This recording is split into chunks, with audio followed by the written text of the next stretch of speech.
இதுதான் பாலஸ்தீனத்தில் எங்களுக்கு கிறிஸ்மஸ். இது மகிழ்ச்சி ஞாயிறு என்றாலும் புனித பூமியில், குறிப்பாக காசாவில் தொடர்ந்து நிகழும் வேதனையான உண்மைகள் நம் மகிழ்ச்சியை குறைக்கிறது. டிசம்பர் 12 கடந்த செவ்வாயன்று காசாவில் போர் நிறுத்தம் வேண்டும் என்று ஐக்கிய நாடுகள் அவையில் பெரும்பான்மையான நாடுகள் வாக்களித்த போதிலும் இஸ்ரேல் அரசு காசா மீது தன் தாக்குதலை தொடரும் என்று கூறியுள்ளது. இஸ்ரேலிய இராணுவத்தின் கொடூரமான இடைவிடாத குண்டுவீச்சு அப்பாவி பாலஸ்தீனிய மக்களை இடைவிடாது வேட்டையாடி வருகிறது.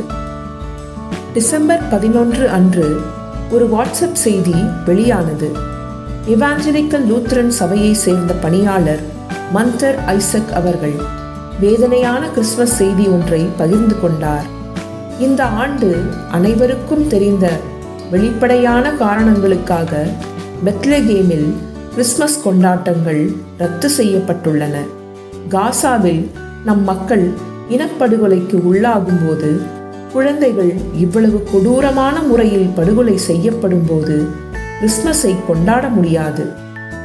இவ்வாண்டு கிறிஸ்துமஸ் திருநாள் கொண்டாட்டங்களாக இல்லாமல் பிரச்சனைகளாக இருக்கும் என்று எருசலேமில் உள்ள அனைத்து கிறிஸ்தவ தலைவர்களும் முடிவு செய்துள்ளனர்.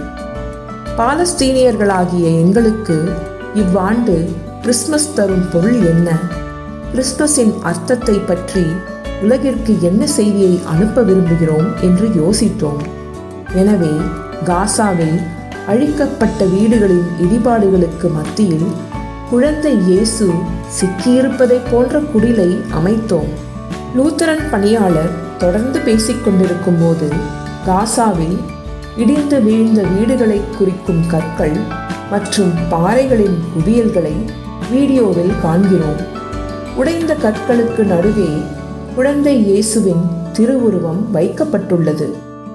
பணியாளரின் செய்தி தொடர்கிறது. இடிபாடுகளிலிருந்து வெளியே எடுக்கப்படும் குழந்தைகளை பல செய்திப்படங்களில் பார்த்திருக்கிறோம். அவர்களோடு குழந்தை இயேசு தன்னையே அடையாளப்படுத்துகிறார் என்பதை உணர்கிறோம். துன்புறுவோருடன் இயேசு தன்னையே இணைத்துக் கொள்கிறார் என்பது எங்களுக்கு ஆறுதல் மற்றும் நம்பிக்கை தரும் செய்தி. உலகம் கிறிஸ்துமஸை கொண்டாடும் வேளையில் இடிபாடுகளுக்குள் நம் குழந்தைகள் உள்ளனர். குடும்பங்கள் இடம்பெயர்ந்து அவர்களது வீடுகள் அழிக்கப்படுகின்றன. இதுதான் பாலஸ்தீனத்தில் எங்களுக்கு கிறிஸ்துமஸ். தெய்வீக குழந்தையை நம் மத்தியில் வரவேற்க தயாராகும் வேளையில் காசாவில் பாதிக்கப்பட்ட ஆயிரக்கணக்கான அப்பாவி மக்களுடன் நம்மை இணைத்துக் கொள்வதன் வழியே இந்த கிறிஸ்துமஸை அர்த்தமுள்ள வகையில் நாம் கொண்டாட முயல்வோம். இறுதியாக ஒரு வேண்டுதல். டிசம்பர் 17 இந்ஞாயிறன்று திருத்தந்தை பிரான்சிஸ் அவர்கள் 87 ஆண்டுகளை நிறைவு செய்கிறார். நல்லாயரான இயேசு ரோமையின் ஆயராக பணியாற்றும் பிரான்சிஸ் அவர்களுக்கு உடல் நலம், மகிழ்வு, அமைதி ஆகிய நற்கொடைகளை வழங்க ஜெபிப்போம்.